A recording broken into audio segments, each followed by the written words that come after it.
पहला क्वेश्चन है आपका, वर्ष 1929 के आर्थिक महामंदी का भारतीय अर्थव्यवस्था पर क्या प्रभाव पड़ा? 2020 में पूछा गया क्वेश्चन है, और उसके अलावा भी एक दो बार क्वेश्चन पूछा गया है। ठीक है, इसके अलावा आपने क्या करना है, इसमें क्या क्या है दिया है देखो। तो 1900 में व्यापार में गिरावट आई थी, कृषि पर प्रभाव पड़ा था, और शहरी और ग्रामीण अशांति फैली थी। ठीक है, अगला क्वेश्चन देख लीजिए।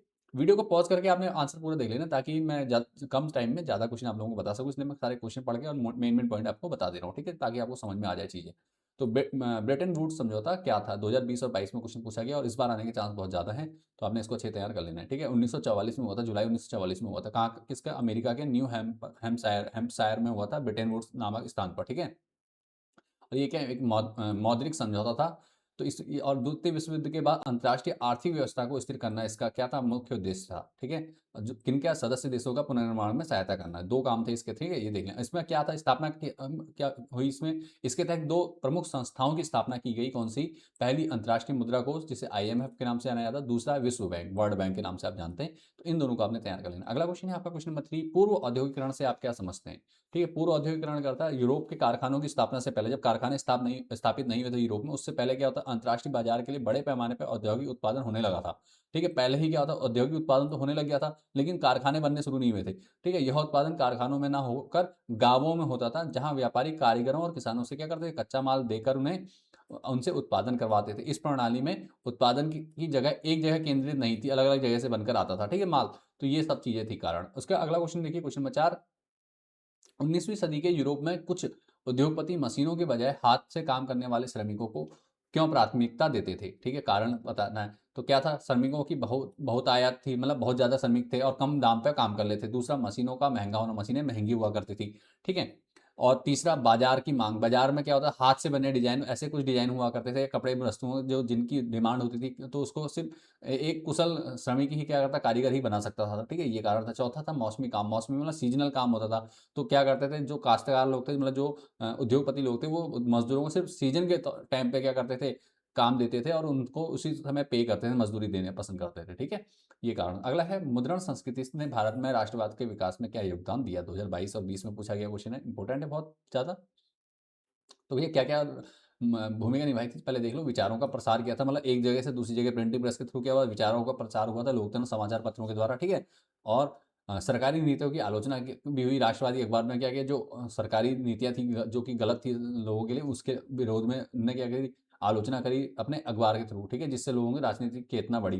तीसरा, राष्ट्रीय पहचान का निर्माण हुआ, जो राष्ट्रीय पहचान थी उसका भी निर्माण हुआ यहाँ पे। ठीक है, तो ये तीन कारण थे, इनको आपने अच्छे तैयार कर लें। अगला क्वेश्चन जो कि 2020 और 23 में पूछा गया है, परिवहन और संचार के साधन किसी देश के लिए जीवन रेखा है और अर्थव्यवस्था क्यों कहे जाते हैं?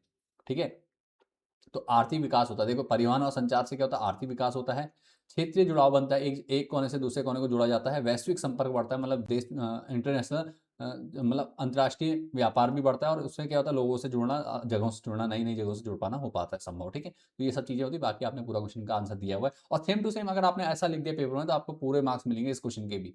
ठीक है, हर क्वेश्चन हमने इस फॉर्मेट में लिखा रखा है, हैंड राइटिंग में, कि आपको जब आप बोर्ड एग्जाम में इस टाइप से लिखोगे, तो आपको 101% मिलता है, आपको मार्क्स मिलते हैं। ठीक है, इसके बाद क्वेश्चन नंबर 7 है, चावल की खेती के लिए उपयुक्त भौगोलिक परिस्थितियों का वर्णन कीजिए। तो तापमान, क्या होना चाहिए, 25 डिग्री से कम होना चाहिए, मतलब ऊपर होना चाहिए, सॉरी। ठीक है, धान के लिए 25 डिग्री से ऊपर होना चाहिए। वर्षा के लिए आर्द्रता चाहिए कितनी, 100 सेंटीमीटर से अधिक वर्षा वाले क्षेत्र में होता है। और मृदा कैसी होनी चाहिए, या तो जलोढ़ हो जाए, तो या चिकनी हो। ठीक है, दोनों में से कोई भी हो। तो कहाँ मिलती है, भारत के मैदानी और तटीय क्षेत्रों में। ठीक है, तो ये आपका क्या है, इसका आंसर होगा। अगला क्वेश्चन है, उपभोक्ता सुरक्षा अधिनियम 1986 को पारित करने की जरूरत क्यों पड़ी?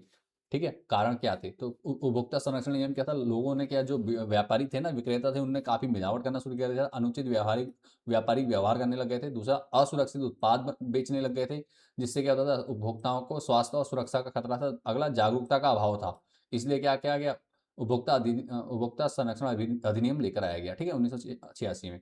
अगला क्वेश्चन है, सुनामी का क्या अर्थ है? सुनामी, इसके उत्पन्न होने के कारणों का प्रभाव का उल्लेख कीजिए। ठीक है, 2020, 24, 25 में भी आया है, 22 में भी आया है, 4 साल का लगातार देख लीजिए, 4 साल आया क्वेश्चन। और ये टॉप 30 क्वेश्चन बने ही ऐसे क्वेश्चन है, इसमें ऐसे ही क्वेश्चन हमने शामिल कर रखे हैं काफी रिसर्च के बाद, कि इसके अलावा बोर्ड एग्जाम में कोई क्वेश्चन बाहर से पूछा ही नहीं जाता है।